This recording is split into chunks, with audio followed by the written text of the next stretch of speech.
Hello നമസ്കാരം.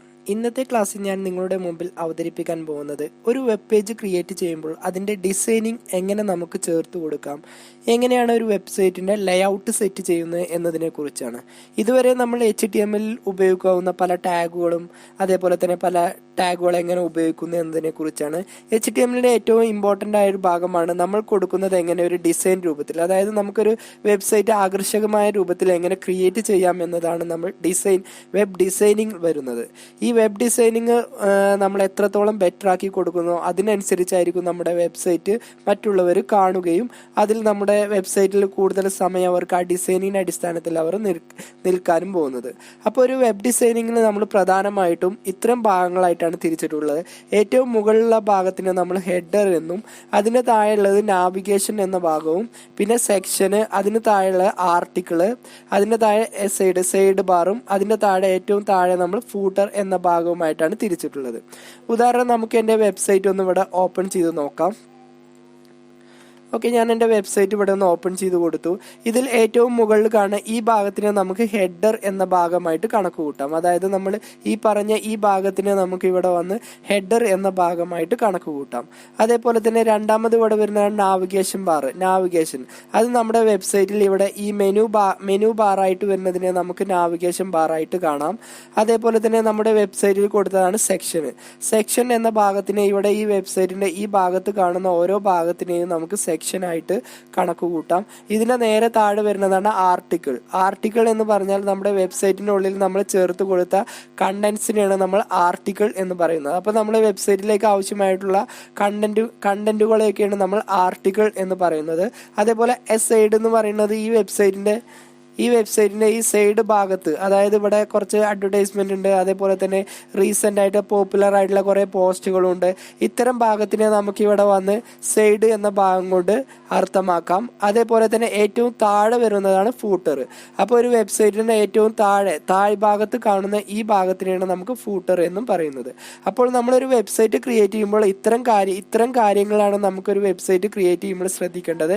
ഏറ്റവും മുകളിലുള്ള ഭാഗത്തിനെ നമ്മൾ ഏറ്റവും മുകളിലുള്ള ഭാഗത്തിന് നമ്മൾ ഹെഡർ എന്ന ഭാഗം എന്നും, അതേപോലെ തന്നെ അതിന്റെ താഴെ വരുന്നതിന് നമുക്ക് നാവിഗേഷൻ ബാർ എന്നും, പിന്നെ നമുക്ക് ഇവിടെ വന്ന് സെക്ഷനും അതിന്റെ താഴെ ആർട്ടിക്കിളും, ഇവിടെ നമുക്കൊരു സൈഡ് ബാറായിട്ടും, അതേപോലെ ഏറ്റവും താഴെ നമുക്ക് ഇവിടെ വന്ന് നമ്മുടെ ഡോക്യുമെന്റിന്റെ കണ്ടന്റുമായിട്ടാണ് നമ്മളൊരു വെബ്സൈറ്റ് ആയിട്ട് തിരിച്ചിട്ടുള്ളത്.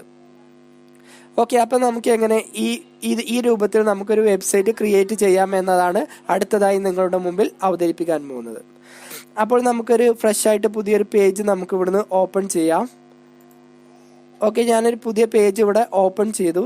അതിനുശേഷം HTML നമ്മൾ സാധാരണ ചെയ്യുന്ന രൂപത്തിൽ തന്നെ ഞാനിതിന് മൈ ഫസ്റ്റ് വെബ് പേജ് എന്ന പേരിൽ സേവ് ചെയ്യുന്നുണ്ട്.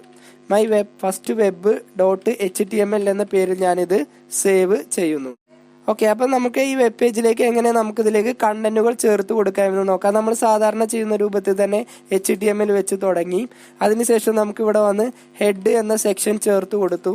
ഹെഡിൻ്റെ ഉള്ളിൽ നമ്മൾ എന്താണോ നമ്മുടെ വെബ് പേജിലേക്ക് ആവശ്യമായിട്ടുള്ള ടൈറ്റിൽ അത് നമുക്കിവിടെ ചേർത്ത് കൊടുക്കാം. അപ്പം ഞാനിതിൻ്റെ title welcome to my web എന്ന് ചേർത്ത് കൊടുക്കുന്നുണ്ട്. ഇഷ്ടമുള്ളത് എന്താണോ അത് നമുക്കിവിടുന്ന് ചേർത്ത് കൊടുക്കാം.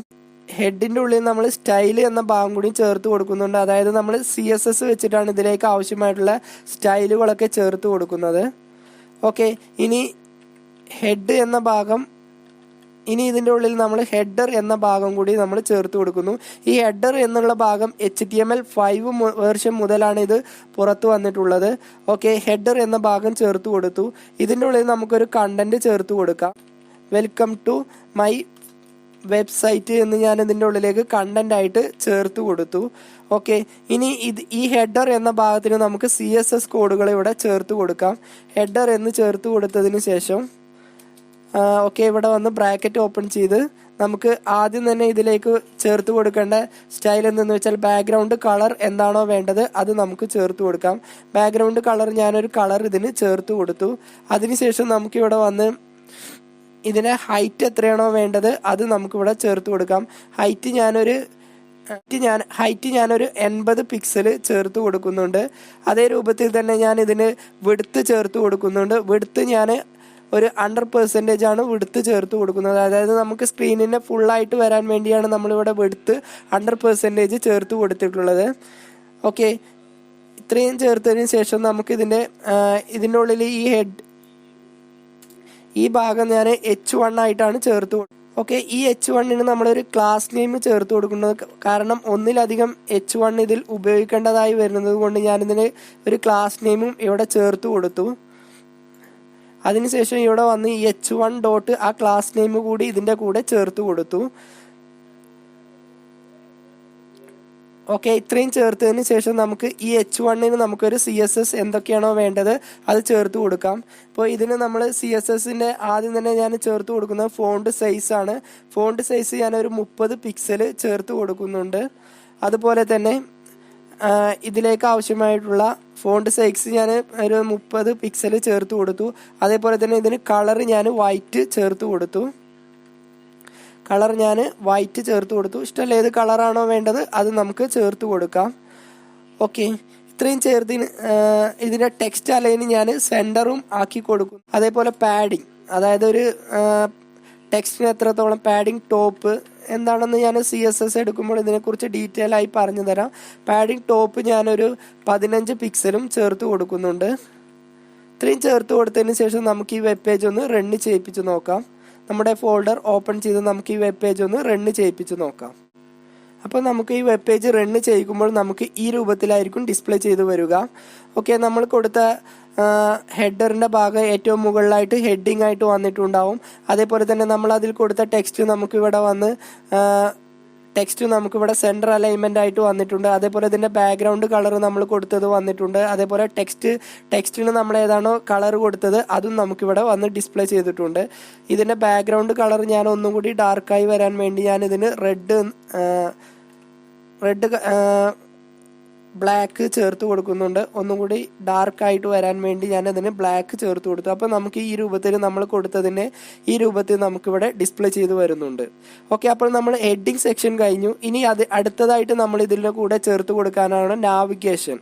അതായത് നമുക്ക് മെനു ചേർത്ത് കൊടുക്കാൻ വേണ്ടിയാണ് നമ്മൾ നാവിഗേഷൻ ചേർത്ത് കൊടുക്കുന്നത്. അപ്പോൾ ഈ ഹെഡറിൻ്റെ താഴെ നമ്മൾ പുതിയൊരു ടാബ് കൂടി ചേർത്ത് കൊടുക്കുകയാണ്, നാവിഗേഷൻ എന്ന ഭാഗം. ഓക്കെ, ഇതിൻ്റെ ഉള്ളിലേക്കായിട്ട് നമ്മൾ ചേർത്ത് കൊടുക്കുന്നത് നാവിഗേഷൻ്റെ ഉള്ളിൽ ആദ്യം തന്നെ ഒരു H1 ചേർത്ത് കൊടുത്തു. ഓക്കെ, ഈ H1ന് നമ്മൾ ക്ലാസ് നെയിം കൊടുത്തു B. കാരണം ഏറ്റവും മുകളിൽ നമ്മളൊരു ക്ലാസ് നെയിം ചേർത്ത് കൊടുത്തുകൊണ്ട് ക്ലാസ് നെയിം B എന്ന് കൊടുത്തു. എന്നിട്ട് ഇതിന് നമ്മൾ നാവിഗേഷൻ എന്താണോ നമുക്ക് സ്ക്രീനിൽ ടെക്സ്റ്റ് വേണ്ടത് അത് നമുക്കിവിടെ ചേർത്ത് കൊടുക്കാം. നാവിഗേഷൻ ഞാൻ ടെക്സ്റ്റ് ചേർത്ത് കൊടുത്തു. നാവിഗേഷൻ ലിങ്ക് എന്ന് ഞാൻ ടെക്സ്റ്റ് ചേർത്ത് കൊടുത്തു. അതിനുശേഷം ഈ നാവിഗേഷന് നമുക്ക് എന്തൊക്കെ CSS ചേർത്ത് കൊടുക്കാം എന്നാണ് നമ്മൾ ആദ്യം തന്നെ ചേർത്ത് കൊടുക്കുന്നത്. അപ്പോൾ നേരത്തെ നമ്മൾ കൊടുത്ത പോലെ തന്നെ നാവ് എന്ന് ചേർത്തതിന് ശേഷം നമുക്ക് അതിന് ആവശ്യമായിട്ടുള്ള CSS ചേർത്ത് കൊടുക്കാം. അപ്പോൾ നമ്മൾ നാവിഗേഷനായിട്ട് CSS ചേർത്ത് കൊടുക്കുന്നത് അതിനൊരു ബാക്ക്ഗ്രൗണ്ട് കളറാണ് ചേർത്ത് കൊടുക്കുന്നത്. അത് ഞാനൊരു ഒരു കളർ ഞാനിവിടെ ബാക്ക്ഗ്രൗണ്ടിലായി ചേർത്ത് കൊടുത്തു. ഇനി നാവിഗേഷൻ കഴിഞ്ഞതിന് ശേഷം നമുക്ക് മെനു ക്രിയേറ്റ് ചെയ്യാൻ നമ്മൾ UL അൺഓർഡർ ലിസ്റ്റാണ് ഉപയോഗിക്കുന്നത്. ഇതിൻ്റെ ഉള്ളിൽ LI എന്ന് ചേർത്ത് കൊടുത്തു. ഈ LI എന്ന് ചേർത്ത് കൊടുത്തതിന് ശേഷം ഇതിൽ നമ്മൾ ഹൈപ്പർ ലിങ്കിന് വേണ്ടിയിട്ട് ഒരു ടാഗ് ചേർത്ത് കൊടുക്കുന്നു. ഇതിൻ്റെ ഉള്ളിൽ ഹാഷ് എന്നാണ് ചേർത്ത് കൊടുക്കുന്നത്. ഏത് വെബ് പേജിലേക്കാണോ ലിങ്ക് കൊടുക്കേണ്ടത് ആ പേജിൻ്റെ പേരാണ് നമ്മളിവിടെ ചേർത്ത് കൊടുക്കേണ്ടത്. പ്രത്യേകം ഒരു വെബ് പേജിലേക്ക് നമുക്ക് ചേർത്ത് കൊടുക്കുന്നില്ല, ജസ്റ്റ് ഹാഷ് ഇട്ട് കൊടുത്താൽ മതി. എന്നിട്ട് ഇതിന് ഞാൻ ലിങ്ക് 1 എന്നും ചേർത്ത് കൊടുത്തു. ഓക്കെ, ഇങ്ങനത്തെ ഞാൻ കുറച്ച് റിപ്പീറ്റ് ചെയ്ത് ഇവിടെ ചേർത്ത് കൊടുക്കുന്നുണ്ട്. ഓക്കെ, റിപ്പീറ്റ് ചെയ്ത് ചേർത്ത് കൊടുത്തു. ഇതിന് ലിങ്ക് 2 എന്നും ഇതിന് ലിങ്ക് 3 എന്നും ഇതിന് ലിങ്ക് 4 എന്നും ചേർത്ത് കൊടുത്തു. അതിനുശേഷം ഈ ലിസ്റ്റിന് നമുക്ക് എന്താണോ സ്റ്റൈല് വേണ്ടത് അതും നമ്മളിവിടെ ചേർത്ത് കൊടുക്കുക. ലിസ്റ്റിന് നമുക്ക് ഇവിടെ വന്ന് ചേർത്ത് കൊടുക്കുന്നത് ആദ്യം തന്നെ ഇതിൻ്റെ മുമ്പ് നമ്മളിവിടെ H1B എന്ന് ചേർത്ത് കൊടുത്തിരുന്നു. അതുകൂടി ഒന്ന് മെൻഷൻ ചെയ്യാം. ഓക്കെ, ഇതിന് ടെക്സ്റ്റ് അലൈൻ സെൻറ്റർ എന്ന് ചേർത്ത് കൊടുക്കുന്നുണ്ട്. ഓക്കെ, ഇനി ഈ ലിസ്റ്റിന് നമ്മൾ ഡിസ്പ്ലേ എന്നാണ് ചേർത്ത് കൊടുക്കുന്നത്. ഡിസ്പ്ലേ ഇൻലൈൻ ബ്ലോക്ക് എന്ന് ചേർത്ത് കൊടുക്കുന്നു. ഓക്കെ, ഇത് നമുക്കൊന്ന് ജസ്റ്റ് സേവ് ചെയ്ത് ഒന്ന് റണ്ണി ചെയ്യിപ്പിച്ച് നോക്കാം.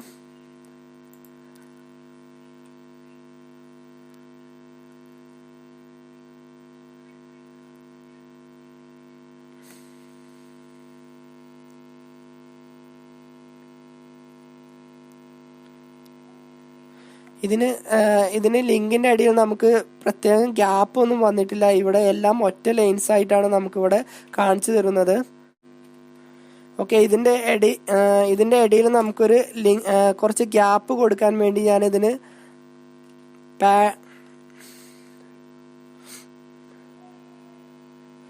പാഡിങ് ചേർത്ത് കൊടുക്കുന്നുണ്ട്. പാഡിങ് ഞാനൊരു 20 പിക്സൽ ചേർത്ത് കൊടുക്കുന്നുണ്ട്. ഓക്കെ, അപ്പോൾ നമ്മൾ ക്രിയേറ്റ് ചെയ്തത് ഈ രൂപത്തിൽ നമുക്ക് ഇതിൻ്റെ ഉള്ളിൽ ലിങ്ക് ആയിട്ട് വന്നിട്ടുണ്ടാവും. ഒന്നാമത്തെ ലിങ്ക്, രണ്ടാമത്തെ ലിങ്ക്, മൂന്നാമത്തെ ലിങ്ക്, നാലാമത്തെ ലിങ്ക്, അഞ്ചാമത്തെ ലിങ്ക്. ഇങ്ങനെ നമുക്കൊരു മെനു ബാർ ക്രിയേറ്റ് ചെയ്യാൻ വേണ്ടിയാണ് നമ്മൾ നാവിഗേഷൻ ബാർ ഉപയോഗിക്കുന്നത്. ഓക്കെ, നമുക്കിവിടെ ഈ നാവിഗേഷൻ ബാറിൽ ഈ ടെക്സ്റ്റ് വേണ്ട എന്നുണ്ടെങ്കിൽ നമുക്കിവിടെ വന്ന് ഈ ടെക്സ്റ്റ് നമുക്ക് ഇവിടുന്ന് ഒഴിവാക്കിയാൽ മതി. നാവിഗേഷൻ എന്ന് പറഞ്ഞാൽ നമുക്ക് ഇതിലേക്ക് ആവശ്യമായിട്ടുള്ള ഈ ലിങ്കുകളൊക്കെ ചേർത്ത് കൊടുക്കാൻ വേണ്ടിയാണ് നമ്മൾ നാവിഗേഷൻ ഉപയോഗിക്കുന്നത്. ഓക്കെ, ഇന്നത്തെ ക്ലാസ് കുറച്ച് ഡീറ്റെയിൽ ആയിട്ട് വരുന്ന ക്ലാസ് ആണ്. അപ്പോൾ ഇത് ഒന്നും കൂടി എക്സ്പ്ലെയിൻ ചെയ്തു വരാം. നമുക്ക് ആദ്യം തന്നെ ഹെഡർ എന്ന് പറഞ്ഞാൽ ഏറ്റവും മുകളിൽ കാണുന്ന ഈ ഭാഗത്തിനെയാണ് നമ്മൾ ഹെഡർ എന്ന് പറയുന്നത്. അതിന് നമ്മളിവിടെ എന്തൊക്കെയാണോ CSS വേണ്ടത് ചേർത്ത് കൊടുത്തു. ബാക്ക്ഗ്രൗണ്ട് കളർ നമ്മൾ ബ്ലാക്ക് കൊടുത്തു, ഹൈറ്റ് 80 പിക്സൽ കൊടുത്തു, വിഡ്ത്ത് നമ്മൾ 100% കൊടുത്തു. അതിനനുസരിച്ചാണ് ഈ വെബ് പേജിന്റെ ഏറ്റവും മുകളിൽ കാണുന്ന ഈ ഭാഗം നമുക്ക് ഡിസ്പ്ലേ ചെയ്യുന്നത്. അതേപോലെ തന്നെ ഇതിന് നമ്മളൊരു ഹെഡിങ് ചേർത്ത് കൊടുത്തിട്ടുണ്ട്. ഈ ഹെഡിന് എന്തൊക്കെ കാര്യങ്ങൾ വേണം എന്നുള്ളതാണ് ഇവിടെ ഡീറ്റെയിൽ ആയിട്ട് ചേർത്ത് കൊടുത്തിട്ടുള്ളത്. അടുത്തതായി നമ്മളിവിടെ ഒരു നാവിഗേഷൻ ബാർ ക്രിയേറ്റ് ചെയ്തു. ഇതിനാണ് നമ്മൾ നാവിഗേഷൻ ബാർ എന്ന് പറയുന്നത്. അതിലേക്ക് എന്തൊക്കെ കാര്യങ്ങളാണോ വേണ്ടത്, നാവിഗേഷൻ ബാർ നമുക്ക് ബാക്ക്ഗ്രൗണ്ട് കളർ എന്താണോ വേണ്ടത് അതിവിടെ ചേർത്ത് കൊടുത്തു. അതിനുശേഷം നമുക്കിവിടെ വന്ന് ടെക്സ്റ്റ് അലൈൻ, ഇതിൻ്റെ ഉള്ളിൽ ഒരു H1 എന്ന ഈ ഭാഗം ക്രിയേറ്റ് ചെയ്തിട്ടുണ്ട്. അതിന്റെ ടെക്സ്റ്റ് അലൈൻ നമുക്ക് ഇവിടെ സെന്ററിലായിട്ട് ചേർത്ത് കൊടുത്തു. അതിനുശേഷം നമ്മളിവിടെ വന്ന് കുറച്ച് മെനു ലിസ്റ്റ് ക്രിയേറ്റ് ചെയ്തിട്ടുണ്ട്. അപ്പോൾ ഓരോ ലിങ്കും ഏതാണോ നമുക്ക് മെനു വേണ്ടത് അതാണ് നമ്മളിവിടെ ചേർത്ത് കൊടുത്തിട്ടുള്ളത്. ഓക്കെ, പാഡിങ് ഇവിടെ നമുക്ക് ലെഫ്റ്റ് എന്ന് ചേർത്ത് കൊടുക്കാം. അപ്പോൾ ഒന്നുകൂടി ഇത് പെർഫെക്റ്റ് ആയിട്ട് വരും. ഓക്കെ, നമ്മൾ കൊടുത്ത ലിങ്കുകൾ നമുക്ക് ഓരോന്നായിട്ട് ഇവിടെ 1 by 1 ആയിട്ട് നമുക്ക് ഡിസ്പ്ലേ ചെയ്ത് വരുന്നുണ്ട്. 20 പകരം നമുക്ക് ഒന്നുകൂടി അധികം വരാൻ വേണ്ടി ഒരു 50 കൊടുത്തപ്പോൾ നമുക്ക് ഈ രൂപത്തിൽ ഇതിന്റെ ലിങ്കുകൾ നമുക്കിവിടെ ഡിസ്പ്ലേ ചെയ്ത് വരും. ഓക്കെ, ഇന്നത്തെ ക്ലാസ് നിങ്ങൾക്ക് മനസ്സിലായെന്ന് വിചാരിക്കുന്നു. ഇതിൽ നമ്മൾ ഉൾപ്പെടുത്തിയിട്ടുള്ളത് മുമ്പ് പഠിച്ച പല കാര്യങ്ങളും ഉൾപ്പെടുത്തിയിട്ടാണ്. അപ്പോൾ നമ്മുടെ വെബ് പേജിൽ നമുക്ക് 2 ഭാഗങ്ങളാണ് നമ്മളിവിടെ പറഞ്ഞത്, ഹെഡർ എന്ന സെക്ഷനും അതേപോലെ നാവിഗേഷൻ എന്ന സെക്ഷനും. അടുത്ത ക്ലാസ്സിൽ ഇതിനെ തുടർന്ന് വരുന്ന ലേഔട്ടിലെ പല ഓപ്ഷനുകളും പറയുന്നതാണ്. അപ്പോൾ അടുത്ത ക്ലാസ്സിൽ നമുക്ക് വീണ്ടും കാണാം.